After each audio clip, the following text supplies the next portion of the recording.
ನಮಸ್ಕಾರ. GTV news ಕನ್ನಡಕ್ಕೆ ಸ್ವಾಗತ. ನಾನು ನಿಮ್ಮ ವೆಂಕಟೇಶ್. ಮಾಗಡಿ ಪಟ್ಟಣದ ಸಿದ್ಧಾರೂಢ ಸಭಾಭವನದ ಆವರಣದಲ್ಲಿ ಮಾಗಡಿ ತಾಲೂಕು ರಜಪೂತ್ ಸಂಘದ ವತಿಯಿಂದ ಅಧ್ಯಕ್ಷ ಚಂದ್ರಭಾನು ಸಿಂಗ್ ರವರ ನೇತೃತ್ವದಲ್ಲಿ ಸಂಘದ 4ನೇ ವರ್ಷದ ವಾರ್ಷಿಕೋತ್ಸವ ಹಾಗೂ ಪ್ರತಿಭಾವಂತ ವಿದ್ಯಾರ್ಥಿಗಳಿಗೆ ಪ್ರತಿಭಾ ಪುರಸ್ಕಾರ ಕಾರ್ಯಕ್ರಮವನ್ನು ನಡೆಸಲಾಯಿತು. ಈ ಸಂದರ್ಭದಲ್ಲಿ ರಜಪೂತ್ ಸಮಾಜದ ಸಂಸ್ಥಾಪಕ ಅಧ್ಯಕ್ಷರುಗಳಾದ ಗೈಡ್ ಸಿಂಗ್ ಕುಂಪತ್, ಮೋಹನ್ ಸಿಂಗ್ ರಾಥೋಡ್, ಅಧ್ಯಕ್ಷ ಜಬ್ಬಾರ್ ಸಿಂಗ್ ದಯ್ಯ, ರಜಪೂತ್ ಹೌಸ್ನ ಸಂಸ್ಥಾಪಕ ಅಧ್ಯಕ್ಷ ಬಾಲಾಜಿ ಸಿಂಗ್, ಮಾಜಿ ಪುರಸಭಾ ಅಧ್ಯಕ್ಷ ಗಂಗರೇವಣ್ಣ ಹಾಗೂ ಮಾಗಡಿ ತಾಲೂಕು ರಜಪೂತ್ ಸಂಘದ ಗೌರವಾಧ್ಯಕ್ಷ ಲಕ್ಷ್ಮಣರಾವ್, ಉಪಾಧ್ಯಕ್ಷ ಅನಂತರಾಮ ಸಿಂಗ್, ಕಾರ್ಯದರ್ಶಿ ರಾಣಾ ಪ್ರತಾಪ್ ಸಿಂಗ್, ಖಜಾಂಚಿ ಚಂದ್ರು ಸಿಂಗ್, ಸಹ ಕಾರ್ಯದರ್ಶಿ ಭರತ್ ಜೈನ್, ನಿರ್ದೇಶಕರುಗಳಾದ ರಾಮ್ ಸಿಂಗ್, ಪ್ರತಾಪ್ ಸಿಂಗ್, ರಮೇಶ್ ಸಿಂಗ್, ನರ್ಸಿಂಗ್, ವಿದ್ಯಾಸಾಗರ್, ಧನ್ಪತ್ ಸಿಂಗ್, ವಿಕೆ ಸಿಂಗ್, ಲಕ್ಷ್ಮಣ್ ಜಿ, ಕೃಷ್ಣ ಸಿಂಗ್, ನರೇಂದ್ರ ಸಿಂಗ್ ಹಾಗೂ ಇನ್ನೂ ಅನೇಕ ಸಮಾಜದ ಬಂಧುಗಳು ಹಾಜರಿದ್ದರು.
ಅನಂತರಾಮ್ ಸಿಂಗ್ ಅವರು ಬಹಳ ಪ್ರೇರಣೆ ಮಾಡಿದ್ರು. ಎಲ್ಲ ಸಂಘಗಳಿದೆ, ಮಾಗಿದಲ್ಲಿ ರಜಪೂತ್ ಸಂಘ ಇಲ್ಲ, ಕ್ಷತ್ರಿಯರ ಸಂಘ ಇಲ್ಲ, ಏನಾದ್ರು ಒಂದು ಮಾಡ್ಕೊಂಡ್ಬಿಟ್ಟು ಅವರು ಒಂದು ದಿವಸ ಕೇಳಿದ್ರು. ಸರಿ ನೋಡೋಣ ಮಾತಾಡೋಣ ಅಂದ್ಬಿಟ್ಟು ಅದಕ್ಕೆ ಸೂಕ್ತವಾದ ವ್ಯಕ್ತಿ ಅಧ್ಯಕ್ಷರು. ಆ ಅಧ್ಯಕ್ಷರು ಯಾರಾಗಬೇಕು ಅನ್ನೋ ಒಂದು ಮನೋಭಾವ ನನ್ನಲ್ಲಿತ್ತು. ಯಾರಾಗಬೇಕು, ಅವ್ರು ಎಲ್ಲಿ ಹುಡುಕ್ಬೇಕು, ಅವ್ರನ್ನ ಒಳ್ಳೆ ವ್ಯಕ್ತಿ ಬೇಕು. ಅದಕ್ಕೆ ಅಧ್ಯಕ್ಷರು ಅಂತಂದ್ರೆ ಇಡೀ ಜವಾಬ್ದಾರಿನ ತಲೆ ಮೇಲೆ ಹೊತ್ಕೊಂಡು ಓಡಾಡುವಂತ ವ್ಯಕ್ತಿ. ಆ ಸಮಯದಲ್ಲಿ ಶ್ರೀ ಪೊಲೀಸ್ ಚಂದ್ರಭಾನು ಸಿಂಗ್ ಅವರ ಹೆಸರು ತಲೆಗೆ ಬಂತು ನನಗೆ. ಆಗ ಅವ್ರ ಮನೆಗೆ ಹೋಗಿ ಶ್ರೀಮತಿಯವರ ಹತ್ರ ಕೇಳ್ಬಿಟ್ಟು, ಶ್ರೀಮತಿಯವರು ಮತ್ತು ಚಂದ್ರಭಾನು ಸಿಂಗ್ ಅವರು ದಯವಿಟ್ಟು ಬೇಡ, ಇದೆಲ್ಲ ನಾವು ಇವತ್ತವರೆಗೂ 65 ವರ್ಷದಿಂದ ಸೇವೆ ಮಾಡ್ತಿದ್ದೀವಿ, ಜನಗಳ ಸೇವೆ ಮಾಡಿದ್ದೀವಿ, ನನಗೆ ಬೇಡ, ನೀವು ಯಾರು ವಹಿಸ್ಕೊಳ್ಳಿ, ನನಗೆ ಬೇಡ. ಆಗ ನಾನೇ ಹೇಳಿದೆ, ನೀವು 65 ವರ್ಷ ನೀವು ರಿಟೈರ್ಡ್ ಆಗೋವರೆಗೂ 60 ವರ್ಷ ಜನಗಳ ಸೇವೆ ಮಾಡಿದ್ದೀರಾ, ಹೊರಗಡೆ ಸೇವೆ ಮಾಡಿದ್ದೀರಾ, ಈಗ ಸಮಾಜ ಸೇವೆ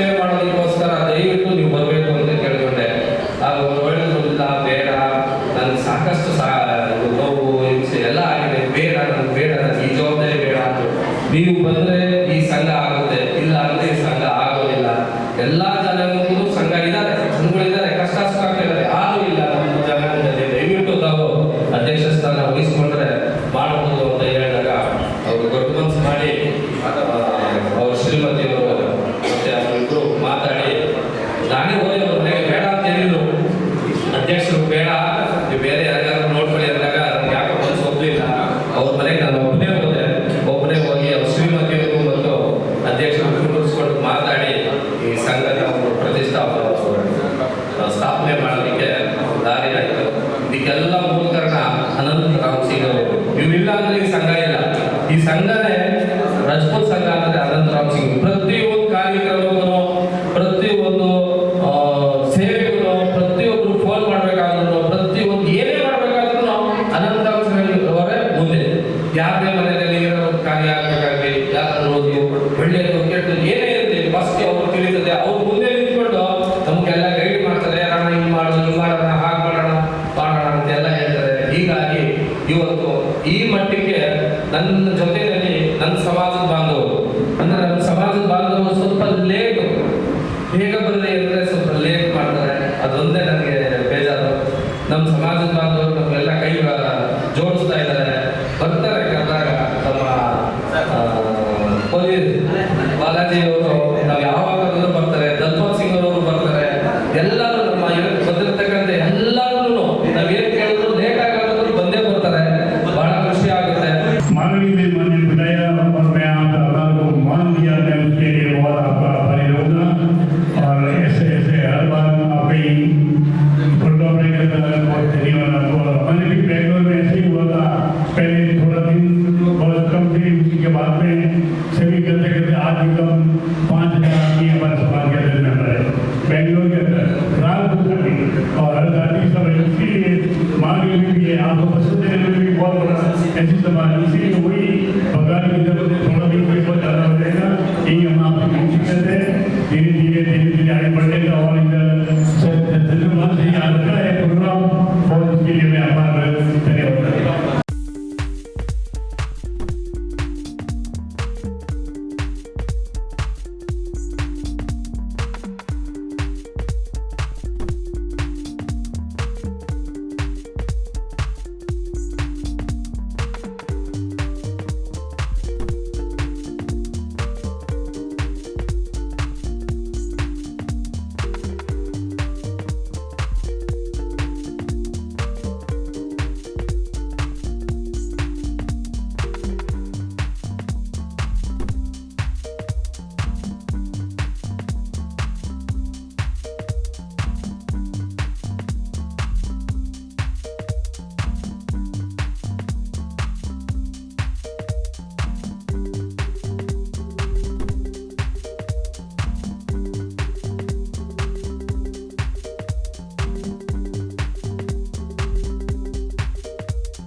ಮಕ್ಕಳಿಗೆ ಪ್ರೋತ್ಸಾಹ ಮಾಡ್ತಾ ಇದ್ದಾರೆ.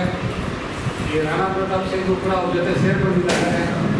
ಆಮೇಲೆ ಅನಂತರಾಮ್ ಸಿಂಗ್ ಅವರ ಆಫೀಸಲ್ಲೇ ಸಮಾಜ ಕಟ್ಕೊಂಡಿದ್ದಾರೆ. ತುಂಬ ಖುಷಿ ಆಯಿತು. ಹೀಗೆ ಮುಂದುವರಿಬೇಕು ಅಂತ ನಮ್ಮದು ಇಷ್ಟ. ನಿಮ್ಗೆ ಎಷ್ಟು ಸಾಧ್ಯನೋ ಅಷ್ಟು ಬೆಂಗಳೂರಿನೂ ಸಪೋರ್ಟ್ ಸಿಗುತ್ತೆ. ಮಾಡಿ ಕೆಲಸ ಮಾಡಿ, ನಮ್ಮದು ಸಹಕಾರ ಇರುತ್ತೆ. ಧನ್ಯವಾದ. मैं बेंगलोर से हूँ। अभी कुछ ही दिन पहले महागढ़ी राजपूत संघ के बारे में मुझे सुनील सिंह और अरुण सिंह से पता चला। मैंने बताया कि भाई हम भी राजपूत हैं और यहाँ महागढ़ी आने जाना रहता है ये फैक्ट्री के काम से, तो हम यहाँ आके चलते हैं और लोगों के साथ में अच्छे काम अच्छे कार्य करेंगे। तो यहाँ आकर के बहुत खुशी हुई आप सब लोगों से मिल के, खासतौर से चंद्रभान सिंह जी, राणा सिंह जी और अनंतनाथ सिंह जी पर्सनली आके मेरे को बुला करके गए फंक्शन में आना है, तो मैं बहुत आभारी हूँ इनका और उम्मीद करता हूँ कि आगे इसी तरह से फंक्शन हो और सब लोगों को, बच्चों को, सबको अच्छा हो। बहुत खुशी की बात है कि आप सब लोग यहाँ एक साथ एक मंच एक संसार के नीचे बैठे हुए हैं, ये बहुत खुशी की बात है। किसी से एक परिवार नहीं चलता, जिस परिवार में 5 लोग रहते हैं और इस संस्था के जो भी गणमान्य लोग हैं उनका बहुत बहुत धन्यवाद कि आप लोग इस राजपूताना संघ को इतने सालों से चला रहे हैं। हम प्रमोद सिंह, हमारा नेटिव प्लेस बिहार है और हमें गर्व है कि हम राजपूत हैं।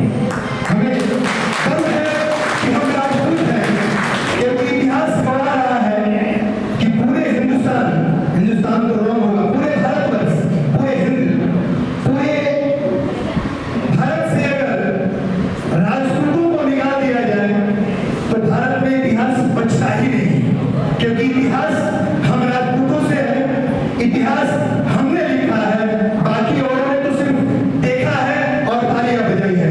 तो अपने लिए एक बार जोरदार ताली बजाइए। ಒಂದು ಸಂಘ ರಚನೆ ಮಾಡೋದು ಅಷ್ಟು ಸುಲಭದ ಕಾರ್ಯಕ್ರಮ ಅಲ್ಲ. ಅದೇ ಸಂಘ ಮಾಡ್ತೀವಿ, ಮಾಡಿದ ತಕ್ಷಣ ಒಂದೇ ವರ್ಷದಲ್ಲಿ ಅದರ ಕಾರ್ಯಕ್ರಮವನ್ನು ಮುಗಿಸ್ಬಿಟ್ಟು ಕೈಗೊಳ್ಕೊಳ್ಳೋ ಜನಾಂಗನೇ ಜಾಸ್ತಿ. ಈ ರಜಪೂತ ಸಂಘ ಉದ್ಘಾಟನೆ ಮಾಡಿದ್ದು ಇದು 3ನೇ ವರ್ಷದ್ದು. 3ನೇ ವರ್ಷ ಆಗ್ತದ್ದು ಅನ್ಸೋದೇ ಇಲ್ಲ. ಈಗಾಗಲೇ 15 ವರ್ಷದಿಂದ ನಡೀತಾ ಇರೋ ಕಾರ್ಯಕ್ರಮ ಅನ್ನೋ ಒಂದು ಅನುಭವ ಆಗ್ತಾಯಿದೆ. ಮೊದಲನೇ ವರ್ಷದಲ್ಲಿ ರಾಮ ಪ್ಯಾಲೇಸ್ನಲ್ಲಿ ಕಾರ್ಯಕ್ರಮ ಅಂದ್ಕೊಂಡಾಗ ಏನು 150-200 ಜನ ಸೇರ್ತಾರೆ ಅನ್ನುವಂಥ ರಾಜಕಾರಣಿಗಳ ಅಭಿಪ್ರಾಯ ಕೂಡ ಆಗಿತ್ತು. ಹಾಗೆ ಅದು ಸೇರಿದ ಕಾರ್ಯಕ್ರಮನೇ ಬೇರೆ, ಒಂದು ದೊಡ್ಡ ಮಾಗಿ ಜಾತ್ರೆ ಥರನೇ ಕಾರ್ಯಕ್ರಮ ನಡೀತು. ಮತ್ತೆ ಪ್ರತಿ ವರ್ಷದಲ್ಲೂ ಕೂಡ ಈ ಕಾರ್ಯಕ್ರಮ ಮತ್ತೆ ವಾರ್ಷಿಕ ಸಭೆ ವಿವಿಧ ರೀತಿಯಲ್ಲಿ ನಡೆದು ಬರ್ತಾ ಇದೆ. ಪ್ರತಿ ವರ್ಷದೂ ಕೂಡ ಜನಾಂಗದಲ್ಲಿ ಏನು ಕಾರ್ಯಕ್ರಮಗಳನ್ನ ಹಮ್ಮಿಕೊಂಡ್ರೆ ಜನಾಂಗಕ್ಕೆ ಒಳ್ಳೆಯದಾಗುತ್ತೆ ಅನ್ನೋದನ್ನ ಚರ್ಚೆ ಮಾಡಿ ನಮ್ಮ ಸನ್ಮಾನ್ಯ ಚಂದ್ರಭಾನ್ ಸಿಂಗ್ ಅವರು ಮತ್ತೆ ನಮ್ಮ ಸ್ನೇಹಿತರಾದ ರಾಣಾ ಪ್ರತಾಪ್ ಸಿಂಗ್ ಅವರು ಮತ್ತೆ ಎಲ್ಲ ಸಂಘದ ಪದಾಧಿಕಾರಿಗಳು ಕೂಡ ಶ್ರಮಿಸಿ ಈ ಸಂಘದ ಅಭಿವೃದ್ಧಿಗೆ ಹೆಚ್ಚಿನ ಒತ್ತು ಕೊಡ್ತಾ ಇರೋದ್ರಿಂದ ನಾವು ಬೇರೆ ನಮ್ಮ ಅಧ್ಯಕ್ಷ ಕ್ಷತ್ರಿಯರು, ನಾವು ಕ್ಷತ್ರಿಯ ಜನಾಂಗದವರಾದರೂ ಕೂಡ ನಾನು ರಜಪೂತರ ಒಬ್ಬ ಸಂಘದ ಒಬ್ಬ ಸದಸ್ಯ ಜೊತೆಗೆ ಮುಂದಿನ ಒಂದು ವರ್ಷದಲ್ಲಿ ನಮ್ಮ ವಿದ್ಯಾರ್ಥಿಗಳಿಗೆ ಒಂದು 10ರಿಂದ 15 ಜನರಿಗೆ ಪ್ರತಿಭಾ ಪುರಸ್ಕಾರನ ನಾನು ವೈಯಕ್ತಿಕವಾಗಿ ಕೊಡಬೇಕು ಅಂತ ನಾನು ಅಭಿಪ್ರಾಯ ಪಡ್ತಾ ಇದ್ದೀನಿ. ಕಿರೀಟ ಮುಚ್ಚಿ ಬರ್ತಾ ಇದ್ದಂಥ ಇವರ ಕತ್ತಿಗೆ ಕೈಯನ್ನು ತಡೆದು ನಿಲ್ಲಿಸಿ ತಾಯಿನಾಡ ರಕ್ಷಣೆಯನ್ನು ಮಾಡಿದಂಥ ಸಮುದಾಯಕ್ಕೆ ಅವರು ರಜಪೂತರು. ಸೊ ರಾಣಾ ಪ್ರತಾಪ್ ಸಿಂಹ ಇರ್ಬೋದು, ರಾಣಾ ಸಂಗ್ರಾಮ ಸಿಂಹ ಇರ್ಬೋದು, ಮಹಾರಾಣಾ ಪ್ರತಾಪ್ ಸಿಂಹ ಇರ್ಬೋದು, ಇವರೆಲ್ಲರೂ ಕೂಡ ಎಲ್ಲ ಕದನಗಳನ್ನು ಕೂಡ ರಜಪೂತರ ಒಂದು ವೈಶಿಷ್ಟ್ಯ ಚರಿತ್ರೆಯಲ್ಲಿ ದಾಖಲಾಗಿರುವಂತೆ ಮುಂದೆ ಇಟ್ಟ ಹೆಜ್ಜೆಯನ್ನು ಹಿಂದೆ ತೆಗೆಯೋದಿಲ್ಲ. ಅದು ಗುರಿ ಮುಟ್ಟುವ ತನಕ ಪ್ರಾಣ ಹೋಗುವ ಚಿಂತೆ ಇಲ್ಲ. ಭರತಖಂಡದ ಚರಿತ್ರೆಯಲ್ಲಿ ದಾಖಲಾಗಿದೆ. ನಾನು ಉದಯಪುರದಲ್ಲಿ 2 ತಿಂಗಳು ಟ್ರೈನಿಂಗಲ್ಲಿದ್ದೆ. ರಜಪುಟಾಣವನ್ನು ಸುತ್ತಕ್ಕಂತ ನನಗೆ ಅವಕಾಶ ಸಿಕ್ತು.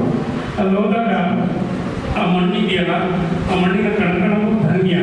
ವೀರಪುರುಷರನ್ನ ವೀರಮಾತೆಯರನ್ನು ನೀಡಿದಂಥ ಪುಣ್ಯಭೂಮಿ. ನಾವು ನಮ್ಮ ಮಕ್ಕಳಿಗೆ ನಮ್ಮ ಪೂರ್ವಜರ ಚರಿತ್ರೆಯನ್ನು ಸ್ಪಷ್ಟವಾಗಿ ಕಲಿಸಿಕೊಡ್ಬೇಕು. ನಮ್ಮ ಕುಲಮೂಲಗಳನ್ನು, ಕುಲದ ಗೌರವವನ್ನು, ಸಾಹಸವನ್ನು, ಅವರ ಸಮಾಜ ಸೇವೆಯನ್ನು, ದೇಶ ಪ್ರೇಮವನ್ನು ಮಕ್ಕಳಲ್ಲಿ ತುಂಬಿದಾಗ ಮತ್ತೊಮ್ಮೆ ರಜಪೂತರಂತಹ ಶೌರ್ಯ, ಧೈರ್ಯ, ಸಾಹಸವನ್ನು ನಮ್ಮ ಮಕ್ಕಳಿಗೆ ಕಾಣೋದಕ್ಕೆ ಸಾಧ್ಯ ಆಗ್ತದೆ.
ಅನಾಗಿಂದ ಪ್ರಸ್ತುತ ಸಂಘ ಓಪನ್ ಮಾಡಿ ಈಗ 2-3 ವರ್ಷ ಆಗಿದೆ. ಈ 2-3 ವರ್ಷದಲ್ಲಿ ನಾವು ಸುಮಾರು ಕೆಲಸಗಳನ್ನು ಮಾಡಿದ್ದೀವಿ. ಏನಂದರೆ ನಮ್ಮ ಮಕ್ಕಳಿಗೆ ಪ್ರತಿಭಾ ಪುರಸ್ಕಾರ ಕೊಡೋದಾಗಲಿ, ಮತ್ತು ನಮ್ಮ ಜನಾಂಗದ ಬಡವರು ಯಾರು ದೈವದಿಂದ ನಿಧನರಾಗ್ತದೆ ಅವರಿಗೆ ಒಂದು ಪ್ರೋತ್ಸಾಹನ ಅಂತೇಳಿ ಕೊಟ್ಟು ಅವರಿಗೆ ನಾವು ನಮ್ಮ ಸಂಘದಿಂದ ಪ್ರೋತ್ಸಾಹನ ಕೊಟ್ಟು ಸಹಕರಿಸಿದ್ದೇವೆ. ಇದನ್ನೆಲ್ಲ ನಾವು ನಮ್ಮ ಸಂಘದ ಪದಾಧಿಕಾರಿಗಳು ನಮ್ಮ ಎಲ್ಲರೂ ಸೇರಿ ನಾವು ಮಾಡಿದ್ದೀವಿ. ಈಗ ನಮ್ಮ ಉದ್ದೇಶ ಏನಂತಂದರೆ ಪ್ರತಿಭಾ ಪುರಸ್ಕಾರ ಕೊಡ್ತಾ ಇರೋದು ನಮ್ಮ ಸಂತೋಷ ವಿಷಯ. ಆದರೆ ಇನ್ನೂ ಮುಂದೆ ಸುಮಾರು ಜನ ಬೇಕಾದಷ್ಟು ಮಕ್ಕಳಿದ್ದಾರೆ, ಎಲ್ಲರೂ ಇದ್ದಾರೆ. ಒಬ್ಬರಿಗಿಂತ ಒಬ್ಬರು ಚೆನ್ನಾಗಿ ಓದಿ ಒಬ್ಬರಿಗಿಂತ ಒಬ್ಬರು ಅವರು ಮುಂದೆ ಬರಬೇಕು. ನಮ್ಮ ಜನಾಂಗದಲ್ಲಿ ಸುಮಾರು ಜನ ನಮಗೆ ಬಡವರಿದ್ದಾರೆ, ಅವರೆಲ್ಲರೂ ವಿದ್ಯಾವಂತರಾಗಬೇಕು. ಮತ್ತು ನಮ್ಮ ಗಂಗರೇಮನವರು ಹೇಳಿದ್ರು, ನಮ್ಮ ಜನಾಂಗದಲ್ಲಿ ಒಂದು ಇದಿದೆ, ಹಾಸ್ಟೆಲ್ ಇದೆ, ಲೇಡೀಸ್ ಹಾಸ್ಟೆಲ್ ಇದೆ, ಜೆಂಟ್ಸ್ ಹುಡುಗರು ಹಾಸ್ಟೆಲ್ ಇದೆ. ಅಲ್ಲಿ ಸೇರಿಸೋಕೆ ಮತ್ತು ವಿದ್ಯಾಭ್ಯಾಸ ಮಾಡಿಸೋಕೆ ನಾವು ಅನುಕೂಲ ಮಾಡಿಕೊಡ್ತೀವಿ. ನೀವು ಮುಂದೆ ಬನ್ನಿ, ನಿಮಗೆಲ್ಲ ಮಾಡಿಕೊಡ್ತೀವಿ. ಅವ್ರಿಗೂ ಸಹ ಧನ್ಯವಾದ ಹೇಳ್ತಾ ನಾನು ಅವ್ರಿಗೂ ಸಹಕಾರಿ ಮಾಡ್ತಾ ಇದ್ದೀವಿ.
ಇದು ಇವತ್ತಿನ ಮಾಗಡಿಯ ಸುದ್ದಿ ಸಮಾಚಾರ.